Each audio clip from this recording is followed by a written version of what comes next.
prophecies, mysteries, destinies, the Elder Scrolls. It's a phrase you've likely heard a number of times, as well as the name for the series of fantasy video games we find ourselves discussing. But what exactly are the Elder Scrolls? Although the Elder Scrolls themselves have only appeared in a few of the games in the series, they have played an important role throughout the entire franchise. We will discuss their history, how they actually function, as well as their overall significance to the lore of Tamriel. The origin of the scrolls is shrouded in mystery and will likely never be uncovered. It is believed that the Elder Scrolls exceed both the Aedra and Daedra, suggesting that the two groups of deities have no power over the scrolls. Paarthurnax, one of the oldest and wisest of the dragons, claims that the scrolls are fragments of creation that exist outside of time. Regardless, the scrolls are profoundly magical artifacts, and their text cannot be affected by any known magic. Each scroll contains some knowledge of an event, either in the past, in the future, or currently ongoing. For events that have not come to pass, each viewing of the scroll will give a different potential outcome of the event for each reader. These prophecies of future events often mention heroic champions, but due to the fluidity of time and potential futures, it is difficult to accurately use the Elder Scrolls to predict coming events and the individuals that will shape them. However, once an event foretold in the Elder Scrolls has come to pass, the text of the scroll will alter once again, now providing the complete, unbiased truth of history.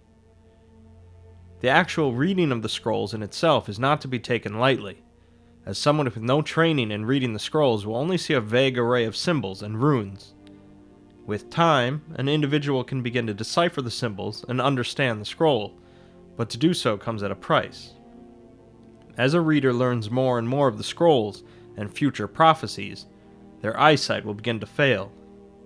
With enough readings, the reader will eventually go blind and lose their ability to decipher the Elder Scrolls.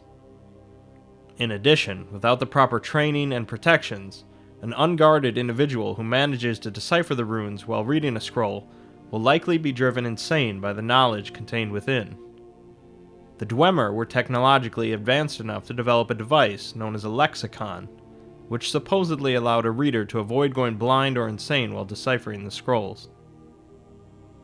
The foremost experts and traditional keepers of the scrolls are the members of the cult of the Ancestor Moth.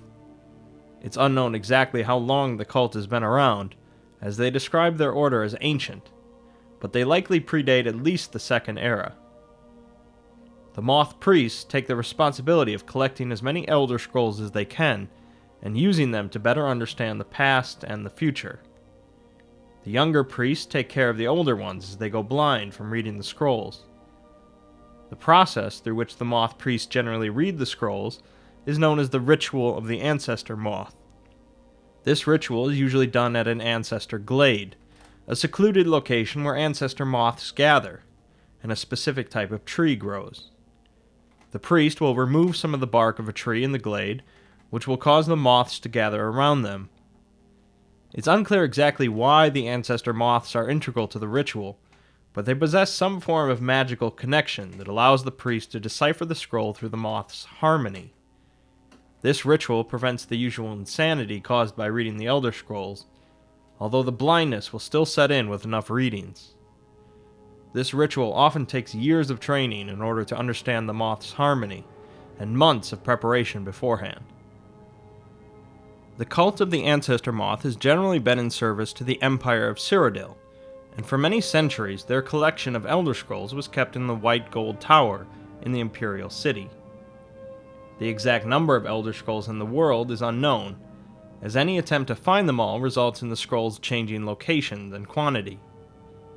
Toward the end of the Third Era, there are 273 Elder Scrolls held in the White Gold Tower by the Moth Priests. However, for reasons still unknown, during the early part of the Fourth Era, all of the Elder Scrolls contained there were magically scattered across Tamriel. The scrolls are capable of more than just chronicling the past or viewing the future, as seen during the Dragon War in the Merethic era.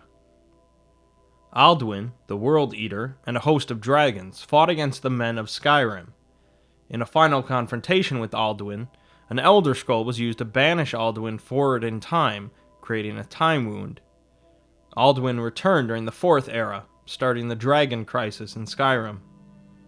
The Elder Scrolls can potentially be used in this way due to their unique relationship with time, and dragons are especially susceptible to this effect due to their relation to the god of time. Through the Elder Scrolls series, an Elder Scroll itself can only be obtained in Oblivion, Skyrim, and online, but the prophecies of an Elder Scroll are utilized in every game in the series. The Elder Scrolls are a part of a fascinating aspect of the series, since the franchise is highly focused on player choice and the variability of events.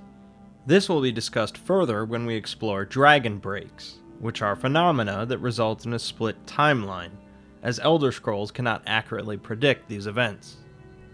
Also, as an interesting point, in a world filled with numerous races that write their own history books that tend to be biased, the Elder Scrolls are magical artifacts with no bias whatsoever.